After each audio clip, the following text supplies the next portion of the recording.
রাতে দরজা খুলে বাইরে বেরোস না যেন বাবু, ভুল করেও বেরোবি না। কথাটা সন্দীপকে বলে বেরিয়ে গেল পরিচারিকা কমলা। সাঁওতাল পরগনার এক অজ গ্রামের পোস্ট অফিসের কাজে চাকরিতে আজ জয়েন করেছে রানাঘাটের ছেলে সন্দীপ। নতুন জায়গায় ঘুম না আসায় সিগারেটটা নিয়ে বারান্দায় বেরোলো সন্দীপ।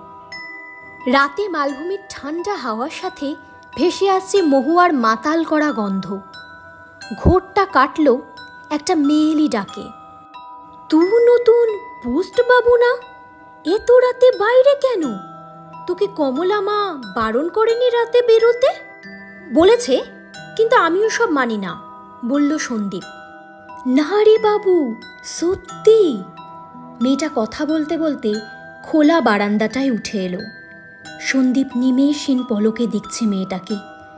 কালো কোমরে আঁচলটা আঁটো সাঁটো করে গোঁজা, চাঁদের আলোটা যেন কালো অনাবৃত অংশে পড়ে পিছলে যাচ্ছে। এ কি মসৃণতা! শুরু হলো তাদের একের পর এক গল্প। পরদিন সকালে বুধিয়া হাঁপাতে হাঁপাতে এলো কমলার বাড়িতে। এই কমলা মাসি, পোস্টবাবুকে ধুনিতে ধরেছে, বারান্দায় দাঁড়িয়ে একা একাই বকবক করছে। তাড়াতাড়ি চল, সারা গ্রাম সেখানে দাঁড়িয়ে। তুই বারণ করিসনি পোস্টবাবুকে রাতে বেরোতে। বছর 10 আগের কথা।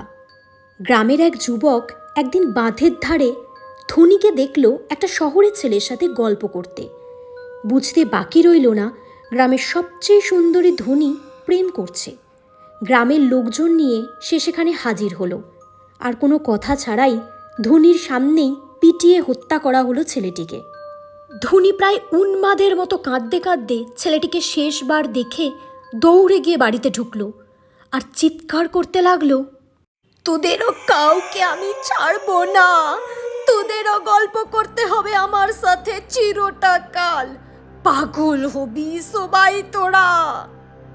পরদিন ধনীর পোড়া লাশটা বের করা হলো আধপোড়া ঘর থেকে।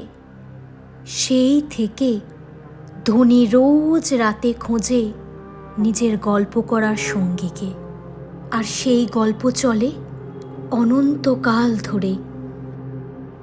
ধনীর মৃত্যুর পর থেকে আজ এই 10টা বছর গ্রামের কত ছেলে রাস্তায় ঘুরে বেড়ায় একা একা বকবক করতে করতে, অনন্তকালের গল্প করতে করতে।